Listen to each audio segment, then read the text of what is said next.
You can go ahead and turn to Genesis chapter 32 this morning. So Rennie, got a question for you. How old are you now? You're 16. I heard something from Rennie this morning. What just happened this week? I got my license. Exciting, huh? And she drove. And she drove here, yeah. So they're in one piece, which is good. But I have another question for Rennie. So you're 16. How long have you known Jesus, do you think? A while. Okay. So you know a pretty good amount about God. I mean, you got a relationship with Him, right? Have you learned your lesson yet? She's looking at me like, huh? Dr. Long, how old are you? Do you mind if I ask? How old are you? 76. Oh, I won't ask your wife, but 76. I think you're probably one of the oldest, if not the oldest. Okay. So, how long have you known Jesus? 1976. 1976. Okay. Have you learned your lesson yet? Trust and obey, no matter what. Good. He's getting it, right? So I'm going to be 60 this May. Came to know Jesus when I was 19. So do the math on that. It's a long time. Matt, how long have you known Jesus? 48 years. 48 years. Have you learned your lesson yet? Still working on it. Still working on it. It's a good answer, too. I haven't learned my lesson yet. And what I mean by that is, God has always told us, don't worry, don't fear, I'll be with you, I'll take care of you.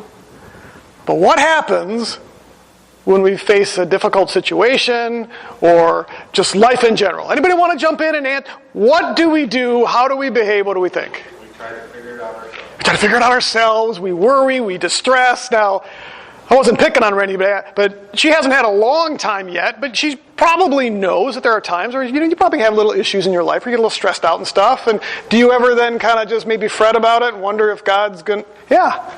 Well, we do too. Even really old people like Dr. Long, semi-old people like Matt, and old people like me, we still haven't learned our lesson. That's just human nature, isn't it?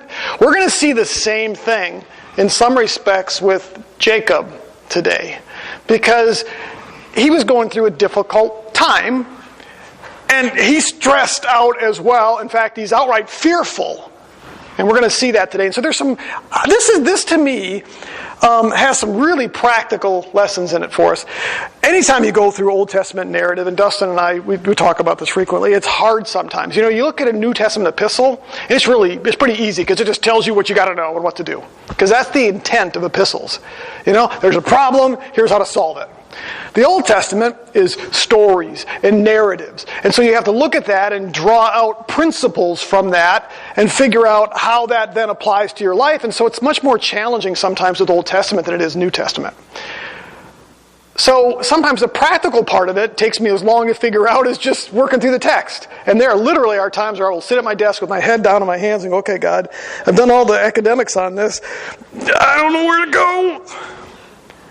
And I start looking for the principles, and I spend sometimes as much on that as on the text. That's different in New Testament epistles. Okay? Well, this one I thought was much easier because I think there's some real life practical stuff here for us. And so we'll go ahead and we'll look at that today. Let me start with an example most recently of this. So we've been mentioning to you Kimberly's time down at the Ark. And that has been interesting for us because it all started a couple of years ago where I first approached Kimberly and basically said, hey, there's this internship in guest services at the Ark I think you ought to consider. And she was just not interested. But I thought, man, I think this would be so good for her. And part of it was because, with being homeschooled, she didn't have the experience of being in a regular school, whether it was a Christian school or a public school, and being around friends. And she didn't have she did community college and lived at home, so she didn't even have the dorm experience or the college experience. So I was thinking, this will be great. They've got a brand new facility down there called The Landing, which is student housing. She'll be able to live with all these other Christian girls. And I just, in my head as a dad, I'm thinking, boy, she needs this. But she wasn't interested. So we waited a year. The next year, and I've been praying about it the whole year. So the next year we mentioned it to her again, and she goes, well, maybe, she's always been one of these people, she, even at 22, she still will ask us questions, like ask us if it's okay to do stuff. And I constantly laugh and say, Kimberly, you're an adult. You can do whatever you want. But she still asks for permission.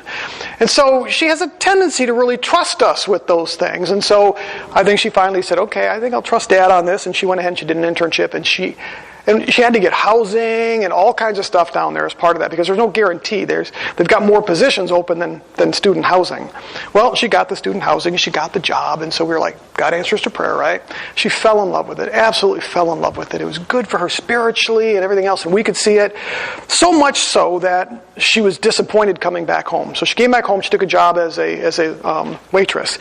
And from the very beginning, she said, Dad, I want to go back next summer. Is it okay? And she's like, I know the rules, Dad. I graduated from college. I'm supposed to get a job now, but I really want to go back down next summer. So can I just get like a waitress job? And I said, absolutely. So then the prayer became, okay, God, open up the door for her to go back. But now she wanted to do it full time.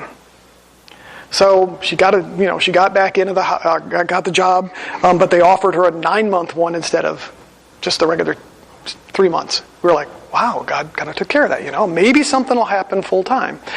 Well, she got the last possible spot for housing, too. Again, God answered that. So he's already proven he's taking care of her, right? So she gets down there, and, the housing is only good up until October, the end of October, but in order to stay for the next 2 months to finish out her term, she needed to find temporary housing. I think we told you the story, too, where now it became a scramble to find housing, and we're starting to worry a little bit, like, oh, man, God, you have to provide, but you've provided before, and maybe you'll do it again. Well, what was it, maybe a week or two before she needed to be out of the housing, she found a spot. God opened a door. So she goes in there. Well, but that was only good then until the end of her time, right? Well, then, and she wanted a full-time job, and she's been praying about a full-time job, and full-time jobs rarely, if ever, open up down there. And so she's praying about it. She said, Dad, I'm just going to have to come home. But we're praying about God, if you want her there, if you're going to keep her there. And I'm at home praying, and I'm going, God, this is so good for her. We don't want her to have to come home. And, well, then they offered her a full-time job. Like, oh, God is so good. But now, can she afford to stay down there? And she needs another housing now. And we're looking, and there's nothing, And we're doing the budget for her. We're like, she just can't make this work, right? God gets her a job, and they increase her pay to where now it's doable. It's on the margin, but it's doable. So God is going, I got you.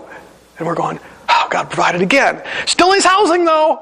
Well, then her supervisor came to her and said, hey, you can stay with us for a while until maybe May. We're like, oh, God took care of that again. So every step of the way, God takes care of her needs, right? Well, but she's got to be out by May. So we came to you a couple weeks ago and said, okay, she's got to be out now by April. If she can't find housing, she won't be able to stay. And we're looking, and every place we turned, there's no apartments. There's nothing available. It's a depressed area. A lot of the landlords have converted their stuff into short-term housing for ARC visitors because it's more lucrative, and I certainly can't blame them for that, and there's a need for that, So my heart is just wrenched. There's times I go to bed at night, and I'm praying about it, and I'm just, physically I can feel the stress, and I'm like, but God, you know what? You've taken care of her every step of the way. Every step of the way you've done this. We know that if you want her to stay, you will open a door. And I began to pray, God, this is going to take a miracle because nothing is out there. Nothing is coming available. And yet, I'm still a little distressed. I'm still worried. I'm still a little fearful. And yet I know that God has done what He's supposed to do, right? Well, I saw Kimberly's attitude as well. Say, well, if God wants me here, He will provide. And if He doesn't, I'll have to quit. And then she started praying, well, maybe He'll at least allow me to stay through summer if He doesn't want anything else. But I have to tell you, I go to bed at night and I was praying about this and I'm still stressed out. And I almost laughed to myself. I say, but God, every step of the way You have provided for her. Why am I stressed out? I ought to be able just to go to bed at night and go, no big deal. Right? 40-some years of knowing Christ, and most recently watching Him do exactly the thing that we've been praying for Him to do, and yet what? I'm still stressed out. I'm still nervous. Still wondering. until last week. I'm calling around, I'm looking, I'm talking to realtors, nothing's working out, and we see an ad on a website for a place in Dry Ridge, just 10 minutes north of her, where she does all her shopping. I pick up the phone, I call, nobody answers, which is typical down there. Don't want to leave a message because nobody's calling back. So the next day I call, same thing, no answer. Next day I call, no answer. Finally, I think on the third or fourth day, called, and they got the thing, press 1 if you're interested in one of our properties, press 2 to get maintenance, press 3 if you just don't know who to talk to. Literally is what it said. I'm like, I'll try that. So I hit 3, and a woman picks up. Happens to be the property manager. Her family owns the building. So I said, hey, I explained to her who it was, and she's like, whoa. She goes, I've got a stack of applications already from people that can move in tomorrow. And she goes, but I just haven't been able to get to it because other stuff was happening, and so I couldn't get to it, so I just picked up the stack right before you called. And I went, so you've already got people? She goes, oh yeah, I just got to make a decision here. I'm like, let me tell you about my daughter again. And so I pled the story, and she's like, when could she move in? I said, if she had to, right away, but she, maybe March 1st. She's like, I don't know if I want to leave it open that long. She goes, but, we've got a guy who lives there that works at the Ark in the apartment complex. She goes, I think we have another couple of women, and they've been really good tenants. I'm like, that's cool. She's like, well, could you give me an application by tonight? And I said, I can get whatever you need. She's like, okay, well, tell me about her again. So I explained, and I said what she was doing, and I kind of pled the whole thing like, man, she loves it there. It's a great, have you ever been there? She goes, no, I haven't been there. I'm like, great place, and she loves it because it's ministry, and her heart's there. And I said, it's been so good to her. She doesn't want to come home, and she's like, you're right, this area. She goes, we rarely have an apartment open up. Rarely. And then we have a list of people ready to go. She got real quiet for a second. She goes, well, tell you what, if she wants it, it's hers. We hadn't submitted an application yet. She had a long list of people already. I said, well, don't you need to do a credit check or anything? She goes, we don't typically do that. We're just going to have to trust people. I went, cool. So they went and looked at it, fell in love with it. We signed a lease the other day. She's going to find a mattress this morning. God did exactly what He's said He would do.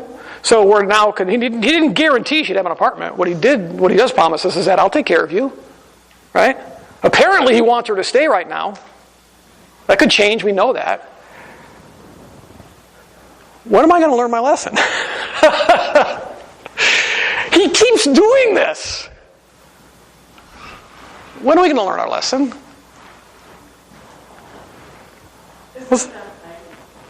It is. Substance of things unseen.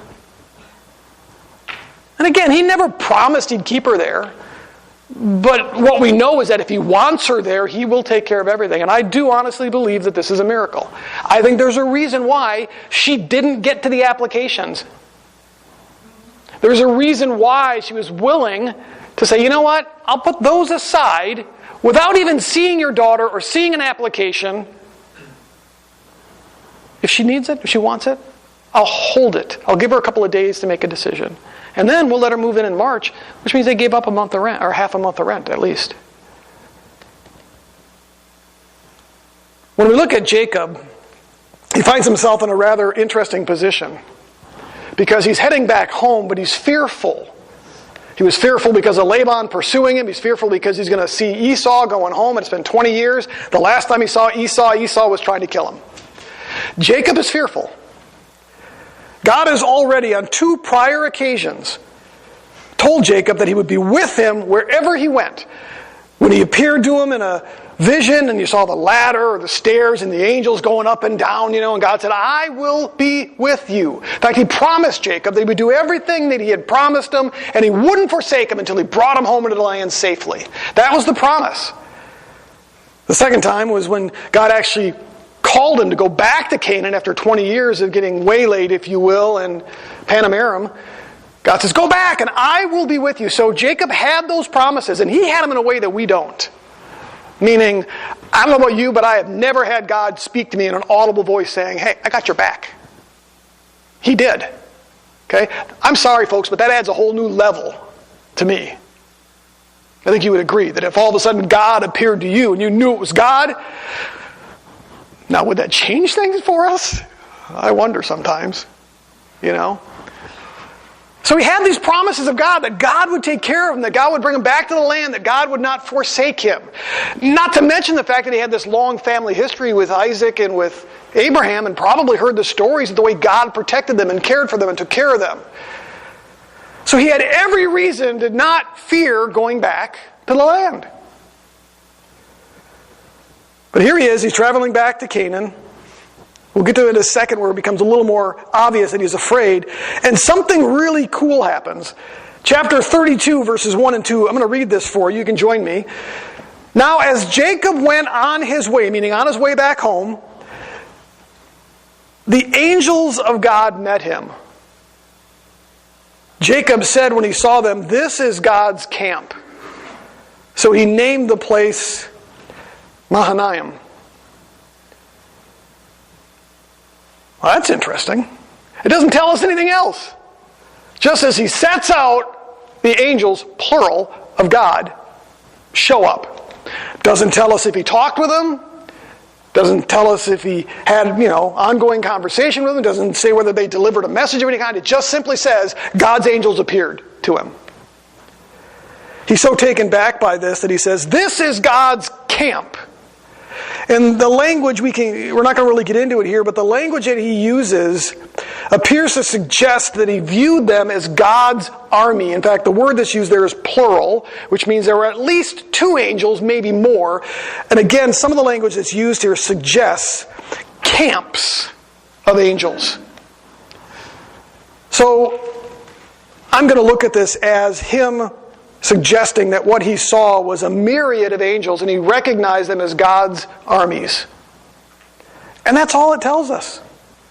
So in some respect, we're left to speculate what was happening there. I'm going to argue or suggest that it was to serve as a visible representation of what God had told him. I will be with you.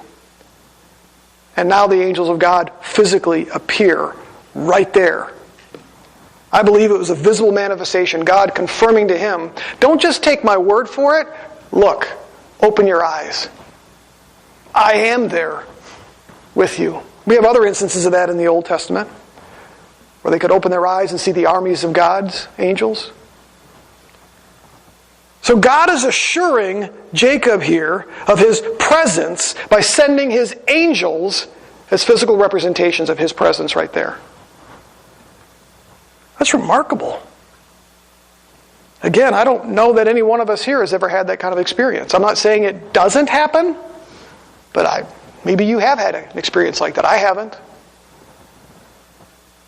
So it's almost as if God took that extra step to assure Jacob, here's my angels. Here's an army. Which is going to become interesting because in a moment he's going to see Esau, or hear about Esau coming with 400 men, which he presumes to think is an army coming out to get him. And God has already foreseen that, I believe, and said, here's my army of angels to protect you. So what do we actually do with that then? Kind of an interesting thing. I hadn't really thought about this much until I was looking through this and really asking, God's angels. And it reminded me of the number of places in the Scripture where God refers to his angels for our protection. Ever thought about that? We're going to flip through these rather fast, so you don't need to turn here, but I do want you to listen. Exodus 23, verse 20, God said, behold, I'm going to send an angel before you. He's talking about Israel. I'm going to send an angel before you to guard you along the way and bring you to the place that I've prepared. One of the ways God assured Israel that his presence was with them as they went through the wilderness was, I'm going to send you an angel to protect you.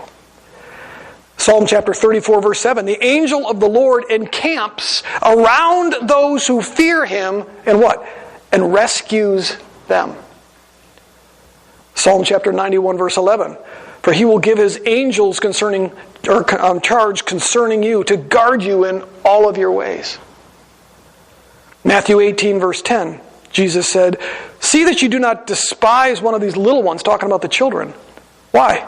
For I say to you that their angels in heaven continually see the face of my Father who is in heaven. Some people will use that to say that every one of us has a guardian angel. I don't buy into that theology necessarily, because the Bible doesn't specifically say that we each have a guardian angel, but it does say that the angels of these children are in heaven before the face of God. Hebrews chapter 1, verse 14 refers to angels by saying they are ministering spirits sent out to render service for the sake of those who inherit salvation. So what does that say? That God has ministering spirits on our behalf. For those who are elect, for those who are saved, he sends out his angels to minister to us. Jesus himself in the garden, what happened there? Angels came down and ministered. Hebrews chapter 13, verse 2 even warns us. This one kind of freaks me out a little bit. The author warned us not to neglect those who show hospitality to strangers, or not to neglect showing hospitality to strangers. Why? For by this some have, what? Entertained angels without knowing it. That'll kind of blow your mind, doesn't it? Can you think about that? There may have been a time in your past where you met a stranger who ministered to you in some way, form, or fashion that wasn't really human. They looked human, they smelled human, they acted human, they talked human, but they necessarily were not human because they could have very well been an angel that God had sent. I don't know what to make of this situation, but I had some friends in college who were traveling at one point, and they found themselves in, I think, like downtown Chicago or downtown New York, and they were a group of women, they were traveling, and they ended up getting kind of confronted, or I won't say accosted, but confronted by what they thought was maybe some men that were interested in taking advantage of them, and they were chasing them. And as they began to sprint, they came through this alleyway, this area, and around the corner, and there was an individual standing there. And when the men that had been chasing them ran around the corner and saw this rather large individual, this large man, stopped and retreated. And as these girls then turned around and looked and saw those men fleeing, when they turned back around, the guy was not there. And there was no doorway, no alleyway. They were in a place where there's no way he could have gone. They were convinced that he was an angel. I don't know what to make of that, but it certainly fits within the realm of Scripture. So I do believe, much like Jacob, that God does protect us, that there are angels. Think theologically that is sound. And it may be sometimes that he will send them to us as we lay at bed at night and we're concerned or we're in distress and we're praying and asking God for his help, and we may not see them, but they're there ministering, much like they did to Jesus in the garden. Or there may be times where he sends them to protect us, much like maybe those girls as they were fleeing, fear for their lives. Or maybe just somebody we meet somewhere that is there to encourage us with a good word. That may simply be an angel ministering, and we don't realize it because they're a stranger. And so there Jacob is in his time of need, his time of fear and distress, that God encourages him and allows him to actually physically see angels there. Now, even with this amazing reminder of God's presence, Jacob was still greatly afraid and distressed over meeting Esau. Look at verses 3 through 8 of chapter 32. Then Jacob sent messengers before him to his brother Esau in the land of Seir, the country of Edom. He also commanded them, saying, "Thus you shall say to my lord Esau, Thus says your servant Jacob, I have sojourned with Laban and stayed until now. I have oxen and donkeys and flocks and male and female servants, and I have sent to tell you, my lord, that I may find favor in your sight." The messengers returned to Jacob, saying, "We came to your brother Esau, and furthermore, he is coming to meet you, and 400 men are with him." Then Jacob was greatly afraid and distressed, and he divided the people who were with him, and the flocks and the herds and the camels into 2 companies. For he said, "If Esau comes to the one company and attacks it, then the company which is left will escape." So basically what we have here is Jacob, as he approaches home, sends word to Esau, who happens to be living in Seir. Seir was located to the southeast of the land of Canaan, but it was about 100 miles from Jacob's home. So it's not really clear why he would reach out to Esau at this point, especially fearing, because 100 miles is a pretty good distance. Not that Esau couldn't travel that. He might have been thinking that, boy, by the time I get home, Esau is going to learn about it, and then he's going to come and get me. That might have been it. But for some reason, he decides to send message ahead to his brother Esau, "I'm coming home." You remember he fled because Esau was trying to kill him. We have to assume at this point that that's all he knows. 20 years later, Esau is still hot. There's a danger to me, and we're told that in this text. So as far as we know, he would still believe that that Esau was out to kill him. Now, as he approaches home, he sends these messengers to Esau, and opinion on this is divided. Translations on this are actually divided. He either is sending these messengers on to appease Esau, or another possibility is an attempt at reconciliation, and those are 2 different things. My opinion, I think the evidence weights more in favor of this being not an attempt to appease, but an attempt at reconciliation. And I'll share that in a minute. When you think about what's happening here, he sends these messengers to Esau. Basically, go tell him, and he rattles off all of his possessions. There's a reason why he probably did that. But he sends these messengers off. He tells Esau, "I've been living in the land of Panna-Aram for 20 years. I've amassed all of this wealth. But when he sends these individuals out here, he uses some interesting language. He tells these messengers, if you look at verse 4, he tells these messengers, "Say to my lord Esau, Thus says your servant Jacob, I have sojourned with Laban and stayed until now. I have oxen and donkeys and flocks and male and female servants, and I have sent to tell my lord that I may find favor in your sight." The language that he uses here is rather interesting. My lord twice, I'm your servant. Many say that this is simply an attempt at flattery, an attempt at appeasing Esau. And I won't disregard that. I won't say that's not possible, because it certainly could be. Some have suggested that by Jacob informing Esau of his possessions, that he was bragging. I don't know that I would draw that from the text. Some others have said that it may very well have been an attempt by Jacob to say, "Look, this is what I have.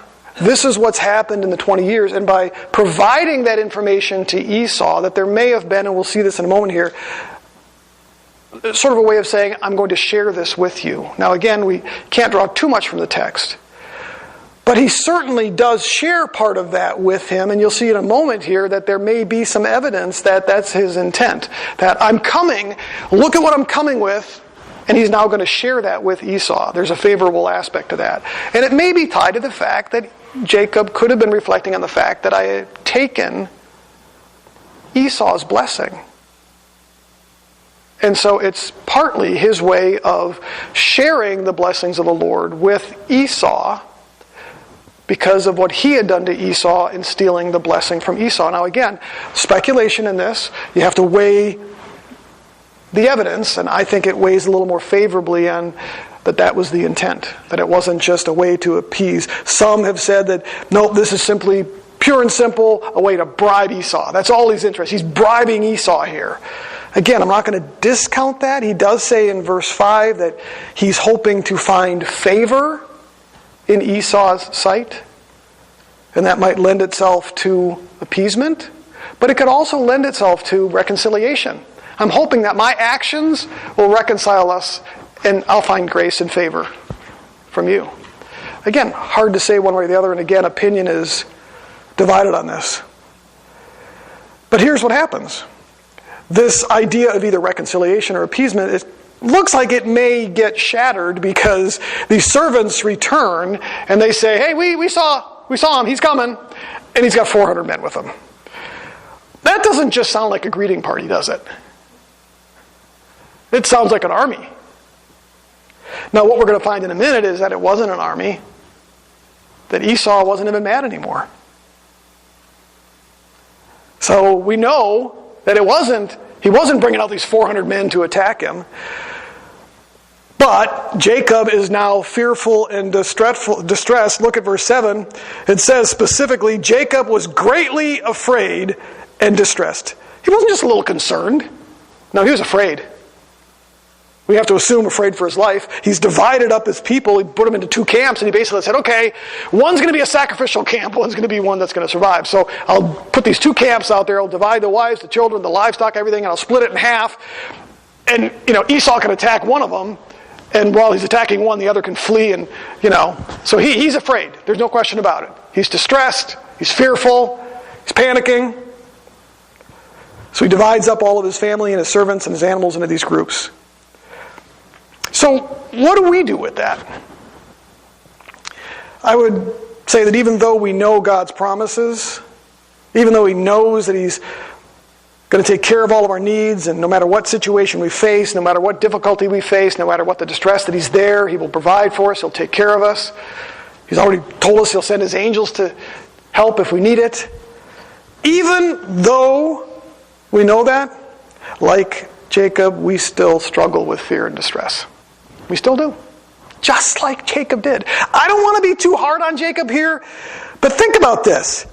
This comes immediately on the heels of not only hearing God audibly twice, but seeing angels, and what he said were camps of angels. You don't think they could polish off 400 men? But he's still fearful. He still hasn't learned his lesson. I'm going to say that's a fairly normal reaction. We've all experienced it. So I don't want to be too hard on Jacob because we're kind of like him. I know I don't always fare much better. Even though I know the promises of God, I sometimes find it difficult to keep my emotions in check. To not worry. Fear. I've already told you about my prayers for Kimberly laying in bed at night and going, okay, God, I know what you've said, and I could catalog what you've done. You did this, you did this, you did this, you did this. Now we need you to do this. But I'm still fearful. I'm still distressing. I mean, that is like psychosis, isn't it? That is like mentally ill. Because I just rattled off what he's done. And I still even look at him and say, and I know that's what you do, but God, I'm still struggling here. Who does that? We all do, right? Am I wrong? And so here Jacob is, he's fearing for his life. So I'm going to go out on a limb here and suggest, though, that with this in mind, that even though the Bible repeatedly tells us not to fear, not to worry, and don't start throwing things at me here, but I'm going to suggest that it isn't always necessarily sin to do so. Does that catch anyone off guard? The reason I'm going to say that is this. It isn't so much the worry or the fear or the distress. It's what you do with that ultimately matters with God. And what do I mean by that? There's this example. One of the kings of Israel, Jehoshaphat, when he was facing getting attacked, when he was the king of Judah, he was facing getting attacked by the Moabites and the Ammonites. So they're coming to attack, and it's interesting because it says that he was fearful. He was afraid. But because of that fear, he then places his trust in God to deliver them, and he literally cries out to the Lord as a result of that fear. And so what it did was it drove him to God and to seek. He didn't muster the armies. He cried out to God for his protection. Okay? 2 Chronicles chapter 2 verse 20 says, "And Jehoshaphat was afraid, but he set his face to seek Yahweh. And he called for a fast throughout all of Judah. So Judah gathered together to seek help from Yahweh, and even came from all the cities of Judah to seek Yahweh." You notice how many times it says that? So his fear caused him to seek out the Lord, drove him to place his trust in the Lord, to have a fast, to call all of Israel, seek the Lord, be driven to him. That's exactly what we're going to see here with Jacob. You see, he didn't just distress and run around like a chicken with its head cut off and then worry and fear and become paralyzed. Instead, what Jacob does next is he goes right to the Lord in prayer, seeks him. I think this is what God expects.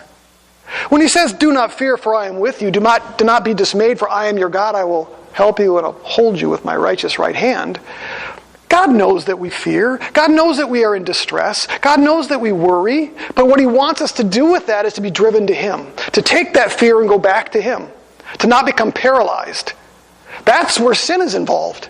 Is when we refuse to do that. When we refuse to trust him. But when we take that fear and that anxiety and that distress and we go to him and we say, just like Jacob said, "God, I'm afraid.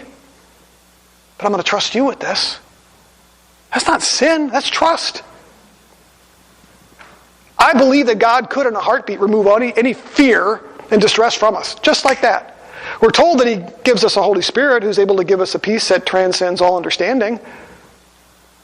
But I think God recognizes that difficult circumstances and situations cause us to fear and distress. And as long as that drives us to him and allows us to then place that onto him and say, "Now I'm going to trust you," that's a good thing. And so when we look at what Jacob does with this, he's fearing, even though he knew God's promises, he still feared. The next thing we see from him is that he responds to this fear by praying to God for his protection. He does what should be expected of a godly, righteous individual. Look at verses 9 through 12. Jacob said, "O God of my father Abraham, and God of my father Isaac, O Lord, who said to me, 'Return to your country and to your relatives, and I will prosper you.' I am unworthy of all the loving kindness and of all the faithfulness which you have shown to your servant, forthwith my staff only I crossed this Jordan, and now I have become 2 companies. Deliver me, I pray, from the hand of my brother, from the hand of Esau, for I fear him, and he will come and attack me and the mothers with their children. For you said, I will surely prosper you and make your descendants as the sand of the sea, which is too great to be numbered." That is a great prayer. There's a number of things I want to point out here. His fear, first off, leads him to the Lord to seek his help. He began by refocusing on God's promises. He even ends that way. Did you catch that? He mentions God's promises at the beginning and the end of the prayer. So that's the first thing he does.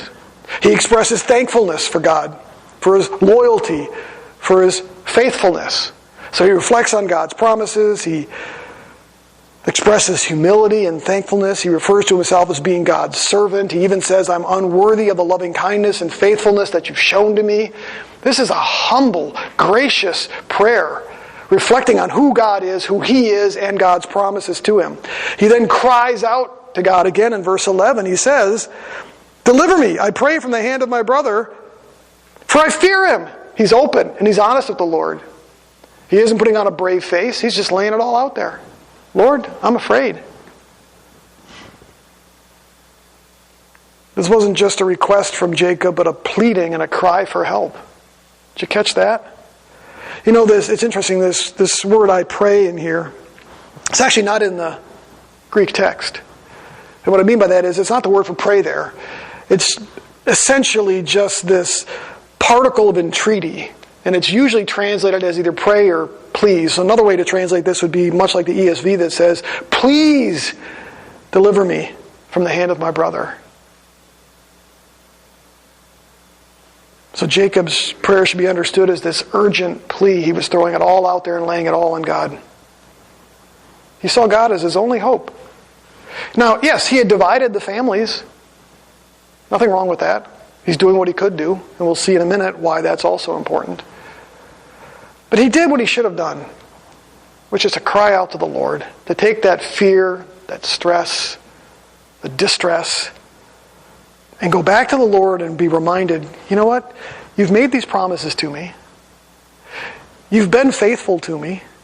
You've been gracious to me, and I haven't deserved any of it, but you've still done it. So I'm going to set my heart and mind on those things. But I am afraid. But I need you to deliver me. That's a great example of prayer for us. Again, when I go back to Kimberly, and I would do that as I was praying through this. I would go back and say, Lord, you've promised to take care of us. You've told me not to worry. I'm trying not to worry. Try not to get too disturbed by all this. But you've also been very faithful, and she didn't deserve it. We certainly didn't deserve it, and yet that's what you've done. And so I followed the same model as I prayed for Kimberly. Reflecting on God's goodness, reflecting on his promises, but then also saying, but Lord, you know what? You're going to have to do a miracle here. And yeah, it's not the end of the world. She's got a place to come. She can quit her job and come back home here. We know it's not getting threatened with murder. Not the same, but nonetheless, it's distressing to us. But I did just this very thing. Rehearsed God's promises and his faithfulness, his goodness, and then even said, you know, we don't deserve it. We don't deserve any of this. What a great example of a way to pray when we're facing times of distress. Oftentimes, I think we forget about parts of that because we'll be in distress and it just consumes us. And so all we pray about is, God, fix this, take care of it. And we don't stop and think, wait a minute, let me reflect back. One of my favorite books of the Bible is the book of James. It's the first book I ever translated all on my own from scratch. And James starts by saying that we're supposed to consider it an opportunity for joy when we face various trials. And then he says this, knowing, another way to translate that is because you know that the testing of your faith produces endurance. In other words, what James is doing is he isn't just saying, you know what, just suck it up, buttercup. You know what, just force that joy in there. He's saying the reason you can consider trials an opportunity for joy is because if you stop and you think about what God has done with trials in your life, you will see that God uses those trials to produce endurance in your Christian life. It's not just this blanket command, you better just do it.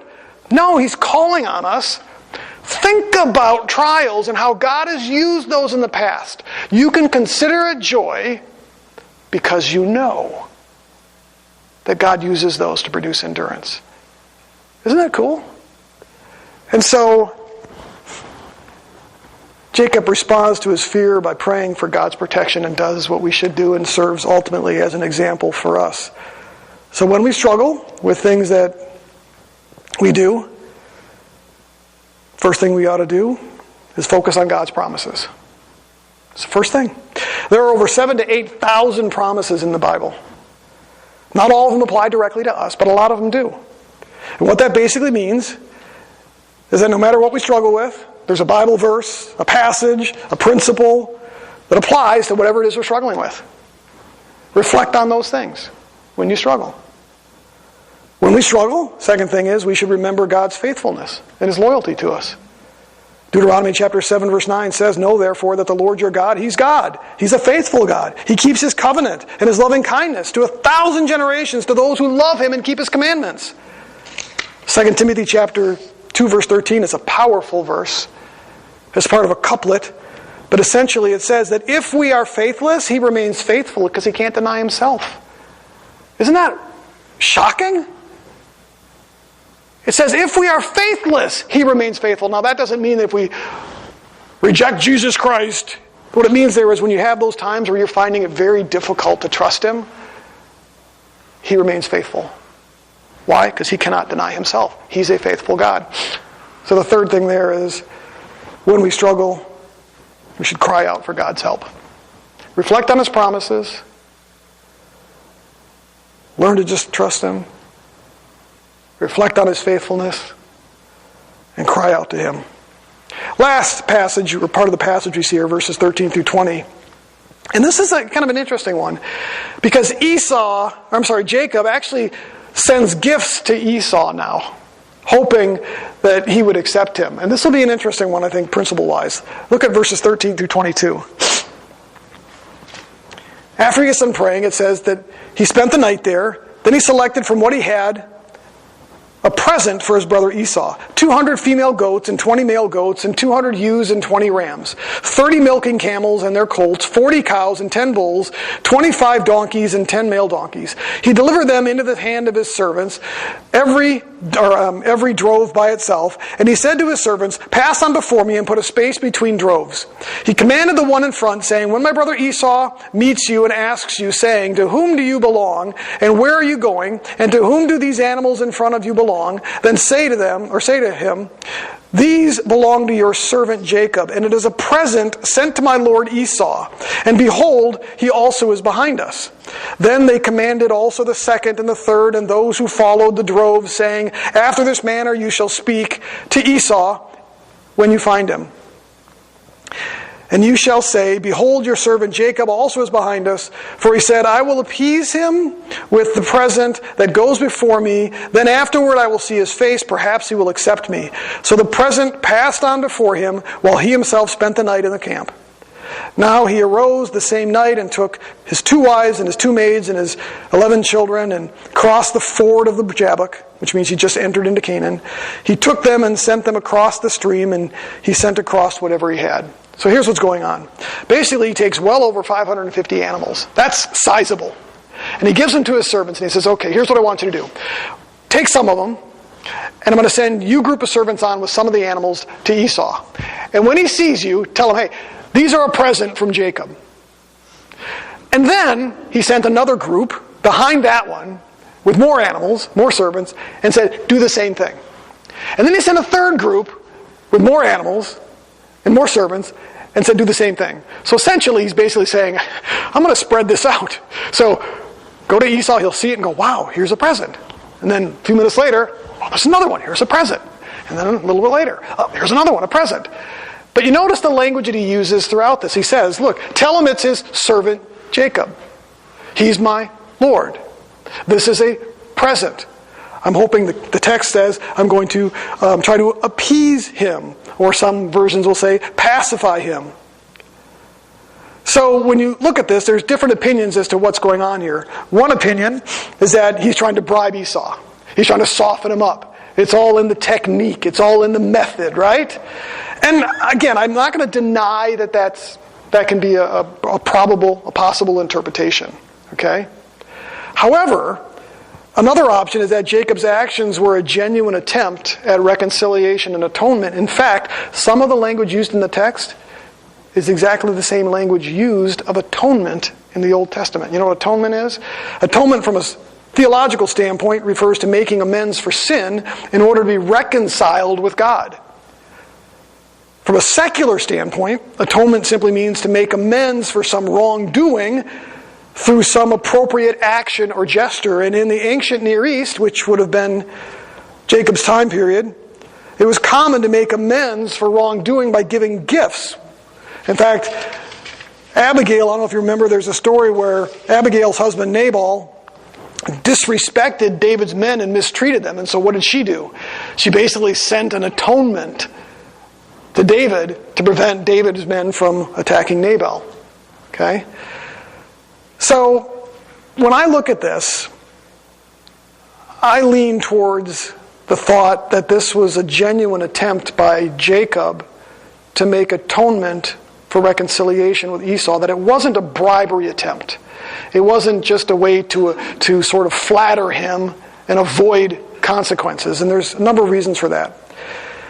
Had he wronged Esau, or he had wronged Esau by using manipulation and deception, we know that. He stole the familiar blessing by deceiving both his father and Esau.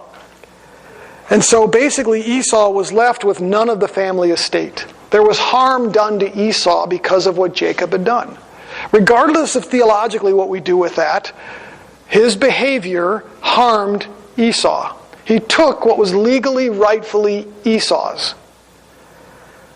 This phrase in verse 20, I will appease him, is more literally, I will cover his face, which was a Hebrew idiom. It was used in the Old Testament, it's not really used in the Old Testament anywhere, so it's hard to know exactly what it means. However, there are equivalent phrases in Assyrian and Babylonian languages. And it literally meant to wipe the face, which means to remove that frustration and that fear and that anger from somebody's face. The phrase, perhaps he will accept me, is literally, perhaps he will lift my face, which is another Hebrew idiom, but it was one that was referred to forgiving someone or essentially reconciling with them.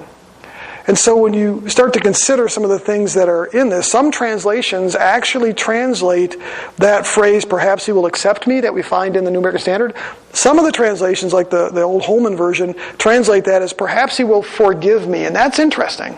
The reason they did that in those translations is because they saw this not as an attempt at bribery, but as an attempt at atonement. That Jacob had recognized the harm that he had caused, the sin that he had committed against Esau, and now as he's returning, his intent is to share the blessings with Esau and to make atonement for what he had done to him. And so what he was trying to do was to seek forgiveness from Esau and reconciliation with his brother.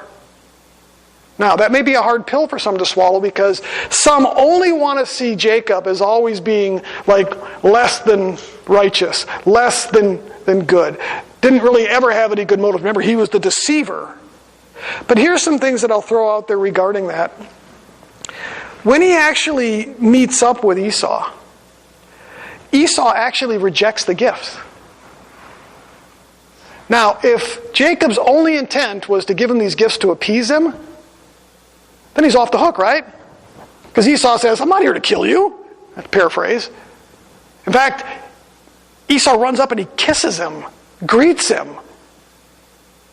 It's really clear that Jacob's got nothing to fear, and yet he says, well, here, these are my gifts to you.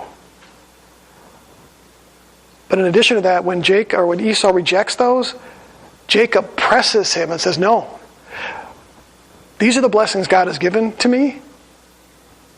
And he, in essence, forces Esau to take them. He wouldn't need to do that. It appears that his intent is to share the blessings that the Lord has given to him with Esau.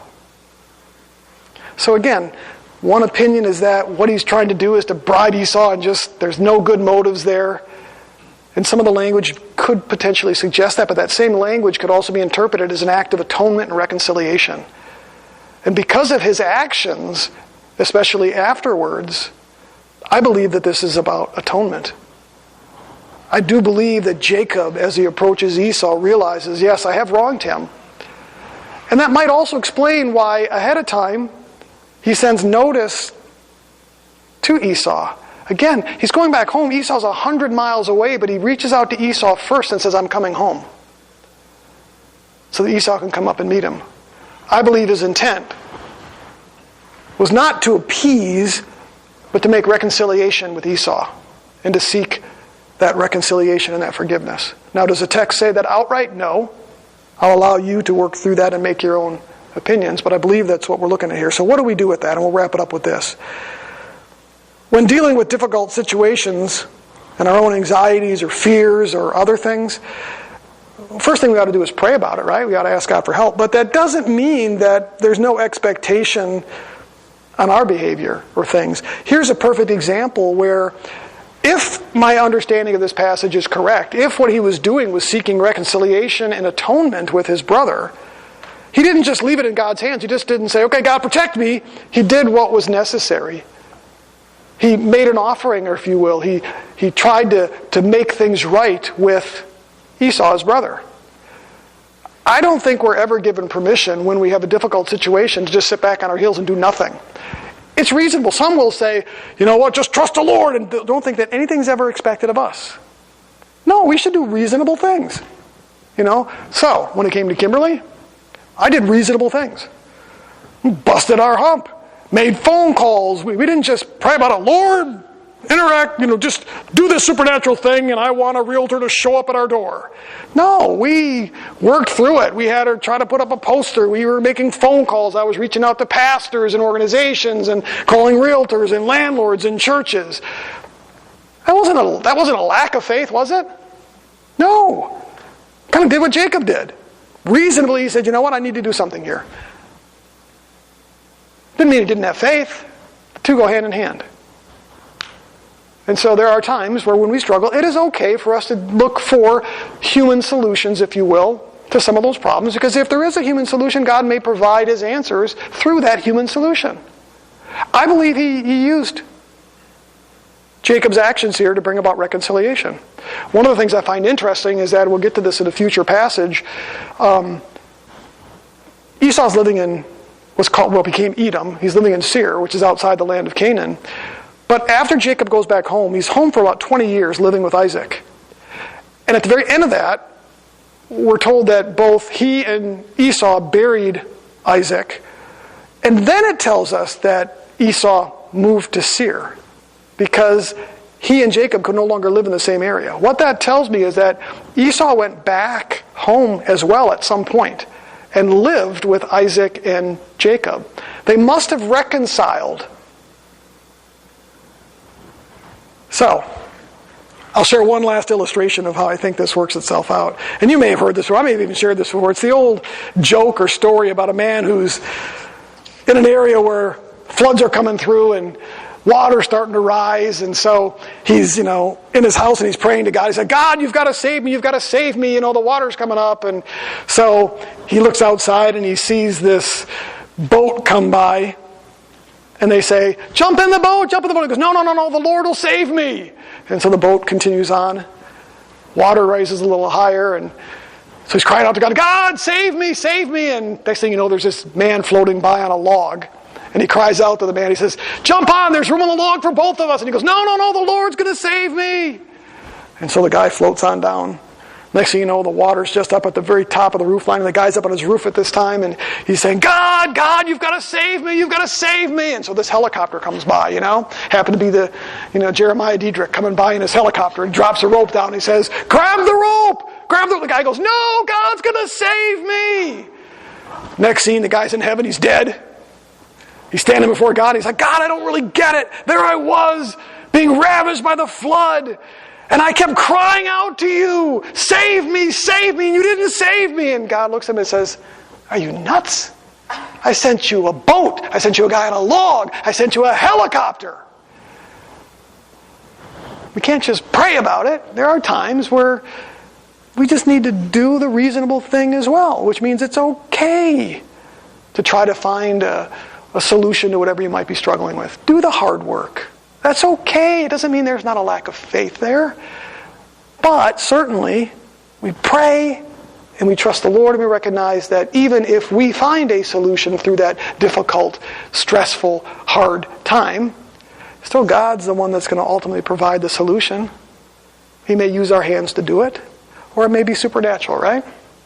But either way, like Jacob, he not only prayed, but he did what he believed was the right thing to do. In this case, seek reconciliation and atonement with Esau. Amen?